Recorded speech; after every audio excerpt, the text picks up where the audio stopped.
नमस्कार, आप देख रहे हैं जगत क्रांति टीवी और मैं हूं आपके साथ ज्योति कनौजिया। ये रुक करते हैं खबर की ओर। राजपूतों की अनदेखी पर भड़का क्षत्रिय समाज, भाजपा के विरोध का ऐलान। महाराणा प्रताप क्षत्रिय सभा पानीपत के पदाधिकारियों ने कहा 95% वोट भाजपा को देने पर भी समाज को किया दरकिनार। पानीपत में महाराणा प्रताप क्षत्रिय सभा ने प्रेस वार्ता कर ऐलान किया कि प्रदेश में राजपूत समाज इस बार लोकसभा और विधानसभा चुनाव में भाजपा का पूरी तरह विरोध करेगा। यह निर्णय संगठन के वरिष्ठ उप प्रधान सतपाल राणा और महासचिव यशपाल राणा ने सेक्टर 6 के संतनगर स्थित राजपूत धर्मशाला में लिया। सतपाल राणा ने कहा कि भाजपा को सफलता दिलाने में प्रदेश में 10 वर्षों में राजपूत समाज का 95% वोट मिला, लेकिन भाजपा द्वारा विधानसभा और लोकसभा चुनाव में राजपूत समाज की अनदेखी की गई है।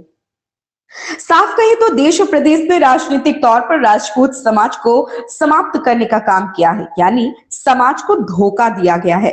उन्होंने कहा कि भारतीय जनता पार्टी ने 195 सीटों की घोषणा की है, जिसमें सिर्फ 3 सीट दी है, जबकि 16 टिकट काट दी गई। 2 टिकट समाज ने विरोध स्वरूप भाजपा को लौटा दी।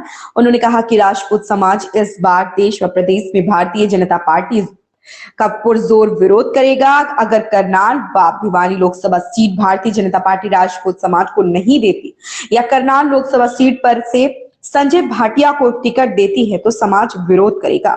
उन्होंने कहा कि सांसद संजय भाटिया ने सांसद बनने के बाद हमारी किसी भी धर्मशाला, करनाल या पानीपत में अपनी ग्रांट से कोई योगदान नहीं किया और ना ही समाज का कोई कार्य किया।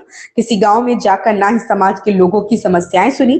संजय भाटिया ने हमेशा प्रॉपर्टी डीलिंग का कार्य किया और पानीपत के चारों तरफ मौजूद टोल प्लाजा को भी हटवाने का कोई कार्य नहीं किया गया, क्योंकि टोलों से कमीशन प्राप्त होती है। उन्होंने कहा कि संजय भाटिया ने पिछले 5 वर्षों में करोड़ों की संपत्ति अर्जित कर ली, इसकी भी सीबीआई और ईडी से जांच होनी चाहिए। पानीपत से अजय राजपूत की रिपोर्ट। के लिए हमने प्रधानमंत्री जी को पत्र भेजा है, राष्ट्रीय अध्यक्ष को भेजा है इस बार भी भेजा, पिछली बार भी भेजा था। और ये बता दो हमने कांग्रेस से भी मांग की है, कांग्रेस के भी राष्ट्रीय अध्यक्ष को भी और उनको भी पत्र भेजा, बीजेपी और कांग्रेस दोनों को। और जो देगा, जो लोकसभा की सीट देगा उसका समर्थन भी करेंगे जोरदार, क्योंकि आज तक मिला ही नहीं। और अगर ऐसा हुआ कि 2 की बजाय कोई 1 देते क्या तब भी सपोर्ट? हाँ बिल्कुल, मतलब टिकट मिले, समर्थन। हाँ, हम दो पे अपना वो फोकस है हमारा, भिवानी और करनाल। भिवानी में हम 2.5 लाख के करीब हैं और यहाँ हम 2.25 लाख के करीब। बीजेपी और कांग्रेस भी दोनों पार्टियां आपकी बिरादरी को टिकट क्लियर करती हैं, तो क्या वोटों को ध्रुवीकरण होगा? नहीं, वो उस पर विचार करेंगे कि कौन सा जीतने वाला है। जो विजयी कैंडिडेट होगा ना उसकी तरफ फोकस ज्यादा है। और अगर दोनों ही पार्टी नहीं देती तो ये क्षेत्रीय पार्टी, मैं उसकी बात नहीं कर रहा, मैं समाज की बात कर रहा हूँ। कोई हमारा अपना निजी फोकस थोड़ी है। कोई भी पार्टी आपको टिकट देती है तो हाँ उस पर विचार करें।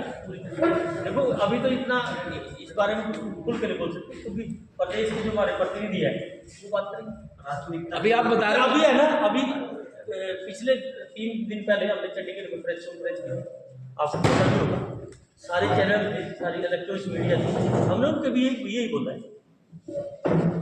यही बोला है, प्रताप क्षत्रिय सभा पानीपत की जो ये प्रेस कॉन्फ्रेंस है, ये हरियाणा में हमारे समाज के साथ राजनीतिक तौर पर जो घोर अत्याचार और हमारी उपेक्षा हो रही है उसको लेकर के है। अभी बीजेपी ने 195 सीट बीजेपी ने डिक्लेयर की और 35 सीटें के करीब कांग्रेस ने भी डिक्लेयर किया है। बीजेपी ने हमारे को सिर्फ 3 टिकटें दी हैं, जबकि हमारी 16 टिकटें 195 में से काट दी गई है। और जो हरियाणा का मसला है, हरियाणा को तो इन लोगों ने हमारे को राजनीतिक तौर पर बिल्कुल समाप्त कर दिया।